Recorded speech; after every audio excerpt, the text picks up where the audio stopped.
Hi all, welcome to tech PSC. Kerala water authority operator എക്സാമിന് വേണ്ടി തയ്യാറെടുക്കുന്ന ഉദ്യോഗാർത്ഥികൾക്ക് ഇനിയുള്ള ദിവസങ്ങൾ എങ്ങനെ എഫക്റ്റീവായി യൂട്ടിലൈസ് ചെയ്ത് ആദ്യ റാങ്കിൽ എത്താമെന്നുള്ള ഒരു സ്ട്രാറ്റജിയാണ് നമ്മൾ ഇന്ന് ഈ വീഡിയോയിൽ ഡിസ്കസ് ചെയ്യാൻ പോകുന്നത്. അപ്പൊ നമുക്ക് വീഡിയോയിലേക്ക് കടക്കാം. ആദ്യം നമുക്ക് കോമ്പറ്റീഷൻ റിയാലിറ്റി അനലൈസ് ചെയ്യാം. ടോട്ടലി 19K പ്ലസ് സ്റ്റുഡൻസ് ആണ് ഈ ഒരു എക്സാമിന്, കേരള വാട്ടർ അതോറിറ്റി ഓപ്പറേറ്റർ എക്സാമിന് വേണ്ടിയിട്ട് അപ്ലൈ ചെയ്തിട്ടുള്ളത്. അതിൽ കൺഫർമേഷൻ കൊടുത്തവരുടെ എണ്ണം നോക്കുകയാണെങ്കിൽ 15439 പേരാണ് കൺഫർമേഷൻ കൊടുത്തിട്ടുള്ളത്. അപ്പൊ നമുക്ക് total number of confirmed candidates പറയുകയാണെങ്കിൽ 15Kയും total number of applied candidates 19K ആണ്. അപ്പൊ നമ്മുടെ എക്സാം ഡേറ്റ് വരുന്നത് 14/8/2026 ആണ്. അപ്പൊ കോമ്പറ്റീഷൻ ലെവൽ നോക്കുകയാണെങ്കിൽ നമുക്ക് ഈ 15,000 ആൾക്കാരാണ് ഈ ഒരു പരീക്ഷയ്ക്ക് വേണ്ടി കൺഫർമേഷൻ കൊടുത്തിട്ടുള്ളത്. അപ്ലൈ ചെയ്തതിൽ വളരെ കുറച്ചു പേര് മാത്രമാണ് കൺഫർമേഷൻ കൊടുത്തിട്ടുള്ളത്. നമ്മുടെ മുന്നിൽ ഇനി ബാക്കിയുള്ളത് 53 ദിവസമാണ് നമ്മുടെ മുന്നിൽ ബാക്കിയുള്ളത്. അപ്പൊ ഈ ഒരു എക്സാമിന് വേണ്ടിയിട്ട് ആക്റ്റീവായിട്ട് തയ്യാറെടുക്കുന്ന ഉദ്യോഗാർത്ഥികൾ മാത്രമായിരിക്കും കൺസിസ്റ്റന്റ് ആയിട്ട് പഠിച്ച് മോക്ക് ടെസ്റ്റ് പ്രാക്ടീസ് ചെയ്ത് റിപ്പീറ്റഡ് റിവിഷൻ ചെയ്ത് മുന്നോട്ട് പോകുന്നത്. ബാക്കി ആവറേജ് ലേണേഴ്സ് ഒക്കെ പ്രൊക്രാസ്റ്റിനേറ്റ് ചെയ്യുമായിരിക്കും. ഇനി അടുത്ത ദിവസങ്ങളിൽ നമുക്ക് ബാക്കിയുള്ള കൺസെപ്റ്റ് നോക്കാം എന്നുള്ള ഒരു രീതിയിലായിരിക്കും പോകുന്നത്. എങ്ങനെ പോയാലും ഈ ഒരു കേരള വാട്ടർ അതോറിറ്റി ഓപ്പറേറ്ററിന് നമുക്കൊരു 500+ അഡ്വൈസ് മാത്രമേ എക്സ്പെക്ട് ചെയ്യാൻ പറ്റത്തുള്ളൂ. അപ്പൊ നമുക്ക് ആദ്യ അഡ്വൈസ് തന്നെ ജോലി ലഭിക്കണമെങ്കിൽ നമ്മുടെ എയിം എന്ന് പറയുന്നത് എന്താണ്? ആദ്യ റാങ്കിൽ എത്തുക. ആദ്യ റാങ്കിൽ എത്തണമെങ്കിൽ അതിന്റെ നമ്മുടെ ഏറ്റവും പ്രധാനപ്പെട്ട കാര്യം എന്ന് വെച്ചാൽ നമ്മൾ കൺസിസ്റ്റന്റ് ആയിരിക്കണം. ഇത്രയും ദിവസത്തെ കാര്യങ്ങൾ ഇനിയുള്ള ദിവസങ്ങൾ നമുക്ക് എങ്ങനെ എഫക്റ്റീവായി യൂട്ടിലൈസ് ചെയ്യാം? ഇതുവരെ പ്രിപ്പയർ ചെയ്യാത്ത ഉദ്യോഗാർത്ഥികളാണെങ്കിൽ പോലും ഇനിയുള്ള ടൈം എങ്ങനെ യൂട്ടിലൈസ് ചെയ്യുന്നു അതായിരിക്കും അവരുടെ റാങ്ക് നിർണ്ണയിക്കുന്നത്.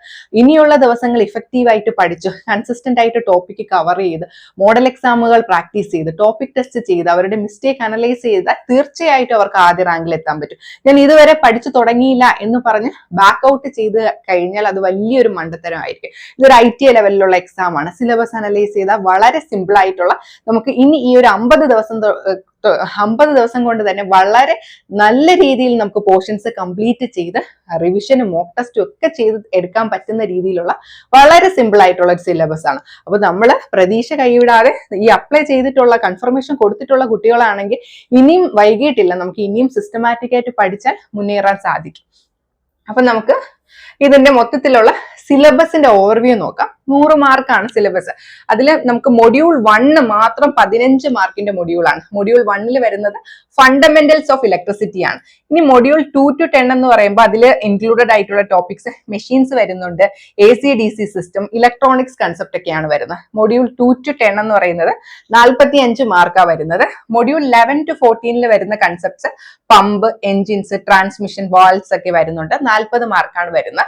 അപ്പൊ നമ്മുടെ മെയിൻ ആയിട്ട് ഈ സിലബസിന്റെ ഓവർവ്യൂ നോക്കുമ്പോൾ നമുക്ക് മനസ്സിലാവും ഒരൊറ്റ മൊഡ്യൂൾ, ആദ്യത്തെ മൊഡ്യൂൾ എന്ന് പറയുന്നത് ഫണ്ടമെന്റൽസ് ഓഫ് ഇലക്ട്രിസിറ്റി ആണ്. 15 മാർക്കിന്റെ മൊഡ്യൂളാണ്. ആ മൊഡ്യൂളിൽ തന്നെ നമ്മൾ ഒരു ടോപ്പിക്കും സ്കിപ്പ് ചെയ്യാതെ എല്ലാ ടോപ്പിക്കും കവർ ചെയ്ത് പ്രീവിയസ് ഇയർ ക്വസ്റ്റ്യൻസ് ഒക്കെ നമ്മൾ പ്രാക്ടീസ് ചെയ്ത് പോയി കഴിഞ്ഞാൽ മെജോറിറ്റി ക്വസ്റ്റ്യൻസ് നമുക്ക് ഹാൻഡിൽ ചെയ്യാൻ പറ്റും.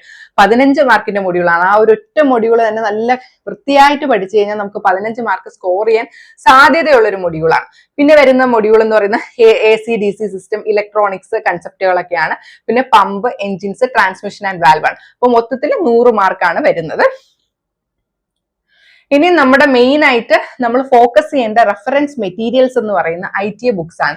ITA പമ്പ് ഓപ്പറേറ്റർ കം മെക്കാനിക്കിന്റെ നിമി ബേസ്ഡ് തിയറി ബുക്സ് നമ്മൾ നല്ല രീതിയിൽ ഒരു 2 to 3 ടൈംസ് എങ്കിലും റീഡ് ചെയ്തിരിക്കണം. എല്ലാ കൺസെപ്റ്റും തറവായിട്ട് വായിച്ച് മനസ്സിലാക്കിയിരിക്കണം. ദെൻ ITA ഇലക്ട്രീഷ്യന്റെ NIMI assignment questions, previous year questions ഒക്കെ നമ്മൾ പ്രാക്ടീസ് ചെയ്യണം.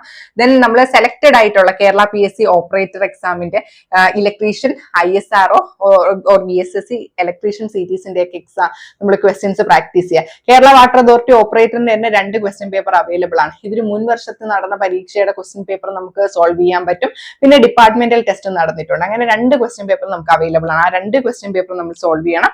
ദെൻ മോട്ടോർ മെക്കാനിക്കിന്റെ selected ISRO or VSSC MMV PYQs ഒക്കെ നമുക്ക് ഈ ഒരു സിലബസുമായിട്ട് ഓവർലാപ്പ് വരുന്ന ടോപ്പിക്സ് ആണ് വരുന്നത്. അപ്പൊ ഇതൊക്കെ നമുക്ക് പ്രാക്ടീസ് ചെയ്യാൻ പറ്റുന്ന റെഫറൻസ് മെറ്റീരിയൽസ് ആണ്. അപ്പൊ നമ്മൾ നിർബന്ധമായിട്ടും ITA ഓപ്പറേറ്റർ കം മെക്കാനിക്കിന്റെ നിമി ബേസ് ചെയ്തിട്ടുള്ള തിയറി ബുക്സ് ആയിരിക്കണം നമ്മുടെ മെയിൻ സോഴ്സ് ഓഫ് റെഫറൻസ് എന്ന് പറയുന്നത്.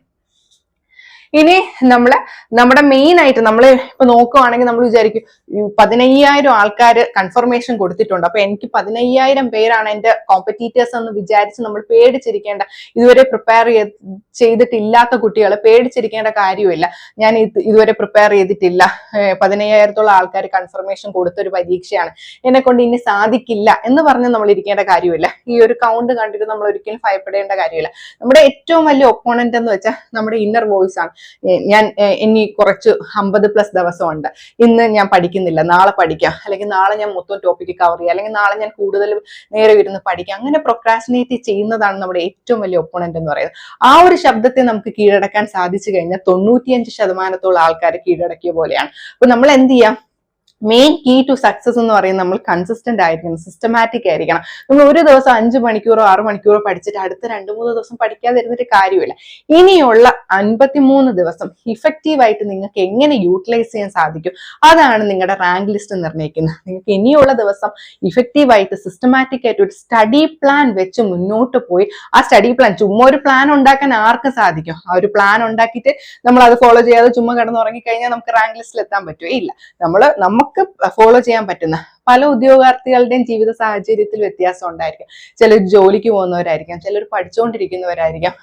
അപ്പൊ അവർക്ക് ഓരോരുത്തർക്കും കിട്ടുന്ന സമയത്തിൽ വ്യത്യാസം ഉണ്ടായിരിക്കും. അപ്പൊ നമ്മളൊക്കെ അറിയാം നമ്മുടെ ഫ്രീ ടൈം എപ്പോഴാണ് എന്ന് നമ്മൾ തന്നെ അനലൈസ് ചെയ്തിട്ട് നമ്മൾ ഒരു റിയലിസ്റ്റിക് ആയിട്ടുള്ള ഒരു സ്റ്റഡി പ്ലാൻ ഉണ്ടാക്കുക. അപ്പൊ ആ ഒരു സ്റ്റഡി പ്ലാൻ ബേസ് ചെയ്തിട്ട് നമ്മൾ അത് കീപ്പ് ചെയ്യാം. ഈ ഒരു 50 ദിവസത്തെ നിങ്ങൾ ഒരു ചിട്ടയായ പ്ലാൻ ഫോളോ ചെയ്യുക. അത് വെച്ചിട്ട് നമുക്ക് കവർ ചെയ്തെടുക്കാൻ പറ്റുന്ന ഇലക്ട്രിക്കൽ ആൻഡ് മെക്കാനിക്കൽ മൊഡ്യൂൾസ് ആണ് വരുന്നത്. അത് കൂടാതെ നമ്മൾ സിലബസ് മാത്രം കവർ ചെയ്ത് പോയി കഴിഞ്ഞാൽ ഒരിക്കലും നമുക്ക് ആദ്യ റാങ്കിൽ എത്താൻ പറ്റത്തില്ല.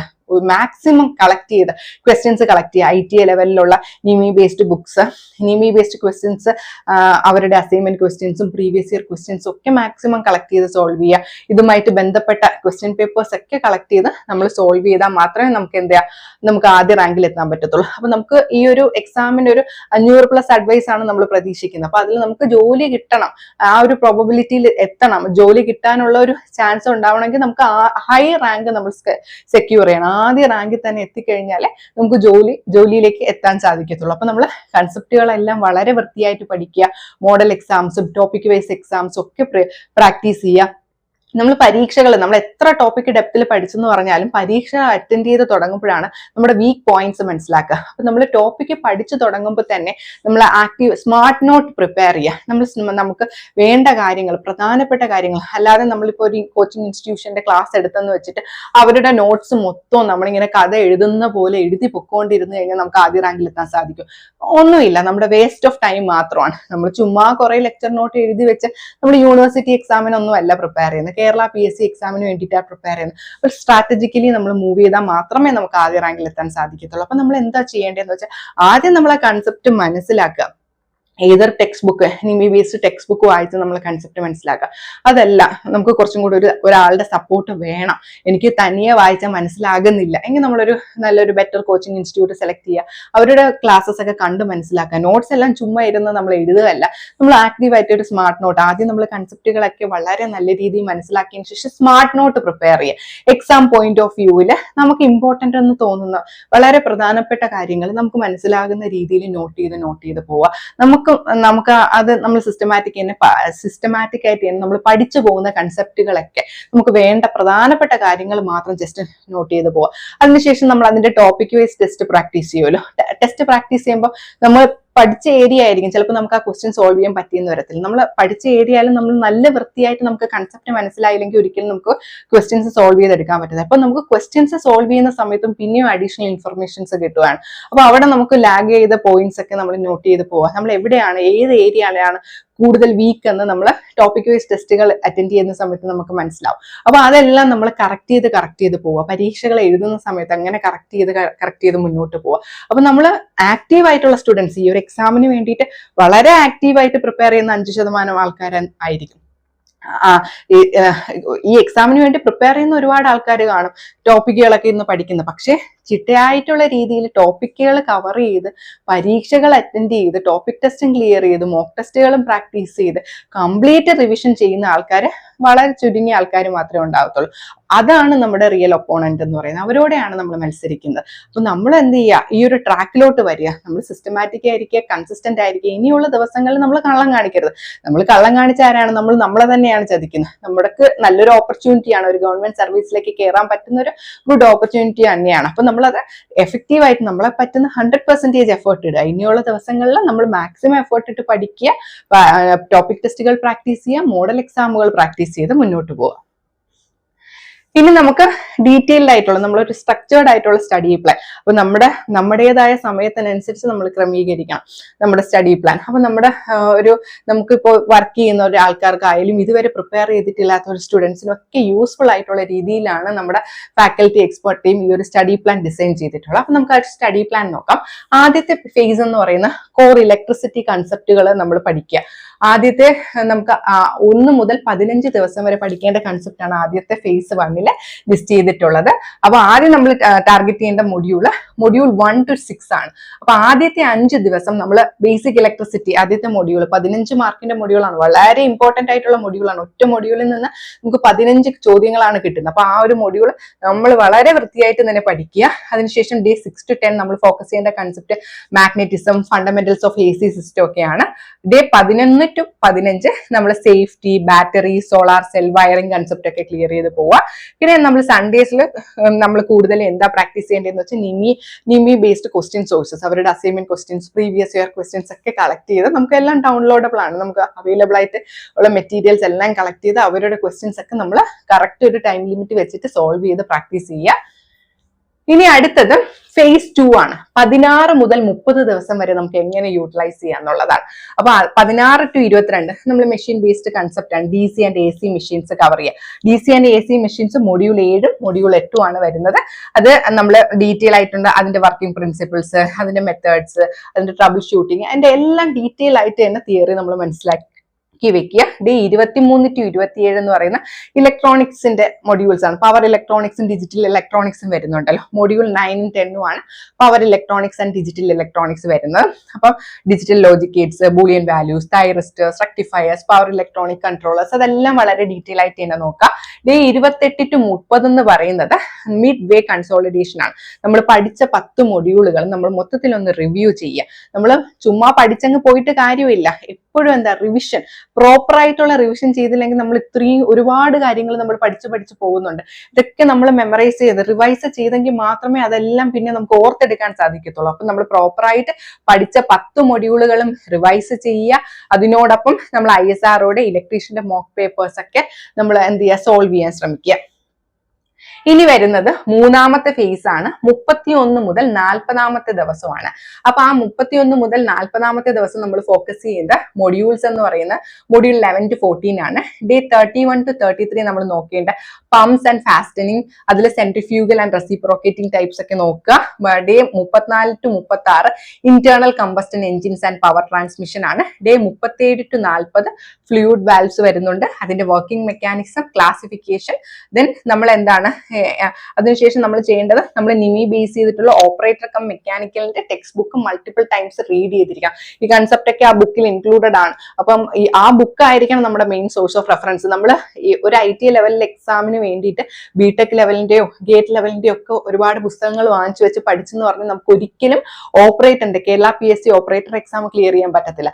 ഓരോ എക്സാമിനും അതിൻ്റെതായ ലെവലുണ്ട്. ഇതൊരു IT ലെവലിലുള്ള എക്സാം ആണ്. അപ്പൊ നിമി ബേസ് ചെയ്തിട്ടുള്ള ചോദ്യങ്ങളായിരിക്കും ഒട്ടുമിക്ക ക്വസ്റ്റ്യൻസ് നമുക്ക് പരീക്ഷയിൽ വരാൻ പോകുന്നത്. അപ്പൊ നമ്മുടെ main source of reference book എന്ന് പറയുന്ന നിമി ബേസ്ഡ് ടെക്സ്റ്റ് ബുക്ക് തന്നെയായിരിക്കണം. അത് ബേസ് ചെയ്ത് തന്നെയായിരിക്കണം നമ്മൾ ഓരോ കൺസെപ്റ്റും ഡീറ്റെയിൽ ആയിട്ട് പഠിക്കേണ്ടത്. അത് ബേസ് ചെയ്തിട്ടുള്ള ആ ടെക്സ്റ്റ് ബുക്ക് നമ്മൾ ഈ ഒരു എക്സാമിന് വേണ്ടി പ്രിപ്പയർ ചെയ്യുന്ന എല്ലാ ഉദ്യോഗാർത്ഥികളും ടെക്സ്റ്റ് ബുക്ക് ഒരു മൾട്ടിപ്പിൾ ടൈംസ് എങ്കിലും റീഡ് ചെയ്തിരിക്കണം. ഇനി അടുത്തതെന്ന് പറയുന്നത് 4ാമത്തെ ഫേസ് ആണ്. 41 മുതൽ 48 ക്രൂഷ്യൽ ഡേയ്സിലോട്ട് പോവുകയാണ്. അപ്പൊ നമ്മൾ ഇനി ചെയ്യേണ്ട കാര്യം എന്ന് വെച്ചാൽ നമ്മളിപ്പോ കൺസെപ്റ്റുകൾ മൊത്തത്തിൽ പഠിച്ചു, റിവൈസ് ചെയ്തു. അതിനുശേഷം നമ്മൾ 2 ഫുൾ പ്രീവിയസ് ഇയർ ക്വസ്റ്റൻ എങ്കിലും ഡെയിലി പ്രാക്ടീസ് ചെയ്യാൻ സാധിക്കണം. അതിൽ നമുക്ക് KW ഓപ്പറേറ്ററിന്റെ ക്വസ്റ്റ്യൻസ്, PSC ഇലക്ട്രീഷ്യന്റെ ഒക്കെ ക്വസ്റ്റ്യൻസ് അവൈലബിൾ ആണ്. അതൊക്കെ നമ്മൾ നിർബന്ധമായും ചെയ്തിട്ട് വേണം പരീക്ഷ അറ്റൻഡ് ചെയ്യാൻ പോകാണ്ട്. കേരള വാട്ടർ അതോറിറ്റി ഓപ്പറേറ്ററിന്റെ പരീക്ഷന്റെ 2 ക്വസ്റ്റ്യൻ പേപ്പർ അവൈലബിൾ ആണ്. ഇതിന്റെ മുൻ വർഷത്തെ ക്വസ്റ്റ്യൻ പേപ്പറും ഡിപ്പാർട്ട്മെന്റൽ ടെസ്റ്റും അതെല്ലാം നമ്മൾ സെപ്പറേറ്റ് ഡൗൺലോഡ് ചെയ്ത് ഓരോന്നും നമ്മളൊരു 75 മിനിറ്റിലെങ്കിലും സോൾവ് ചെയ്യുന്ന രീതിയിൽ പ്രാക്ടീസ് ചെയ്യാം. 100 ക്വസ്റ്റ്യൻ 75 മിനിറ്റിൽ സോൾവ് ചെയ്യുന്ന രീതിയിൽ പ്രാക്ടീസ് ചെയ്യുന്ന എന്നാൽ മാത്രമേ നമുക്ക് എക്സാമിന്റെ ആ ഒരു എൻവിറോൺമെന്റിൽ ആ തന്നിട്ടുള്ള ലിമിറ്റഡ് ടൈമിനുള്ളിൽ നമുക്ക് എല്ലാ ക്വസ്റ്റ്യനും നമുക്ക് ഒന്ന് നല്ല രീതിയിൽ അറ്റൻഡ് ചെയ്ത് പോകാൻ സാധിക്കത്തുള്ളൂ. നമ്മൾ ഫുൾ ലെങ്തിലുള്ള മോഡൽ എക്സാംസ് നല്ല രീതിയിൽ വീട്ടിൽ പ്രാക്ടീസ് ചെയ്ത് OMR തന്നെ പ്രാക്ടീസ് ചെയ്ത് നോക്കിയാലേ നമുക്ക് ആ റിയൽ ടൈമിൽ എക്സാം എൻവിറോൺമെന്റിൽ ആ ഒരു രീതിയിൽ നമുക്ക് ആ ഒരു ഷോർട്ട് സ്പാൻ ഓഫ് ടൈമിൽ നമുക്ക് ക്വസ്റ്റ്യൻസ് എല്ലാം കംപ്ലീറ്റ് ചെയ്യാൻ സാധിക്കത്തുള്ളൂ. നമ്മൾ നിർബന്ധമായിട്ടും ISRO VSSCയുടെ MMV ക്വസ്റ്റ്യൻ പേപ്പർ ഒക്കെ നമ്മൾ പ്രാക്ടീസ് ചെയ്തിരിക്കണം. NIMI assignment questions, PYQs, ISRO VSSCയുടെ MMV ക്വസ്റ്റ്യൻ പേപ്പർ നോക്കുക. Kerala water authority operator, PSC ഇലക്ട്രീഷ്യന്റെ ഒക്കെ ക്വസ്റ്റ്യൻ പേപ്പർ അവൈലബിൾ ആണ്. ക്വസ്റ്റ്യൻ പേപ്പർ എല്ലാം നമ്മൾ പ്രാക്ടീസ് ചെയ്തിട്ട് വേണം എന്താണ് എക്സാം അപ്രോച്ച് ചെയ്യേണ്ടത്. ലാസ്റ്റ് 49 മുതൽ 50ാമത്തെ ദിവസം, ആ ദിവസം എന്ന് പറയുന്നത് നമ്മൾ കുറച്ചുകൂടി റിലാക്സ് ചെയ്തിരിക്കേണ്ട സമയമാണ്. നമ്മൾ പുതിയ പുതിയ കൺസെപ്റ്റുകളൊക്കെ വെപ്രാളം പിടിച്ച് നമ്മൾ പഠിച്ചിട്ടില്ലാത്ത ഏരിയാസ് ഒക്കെ പഠിക്കാൻ ശ്രമിക്കരുത്.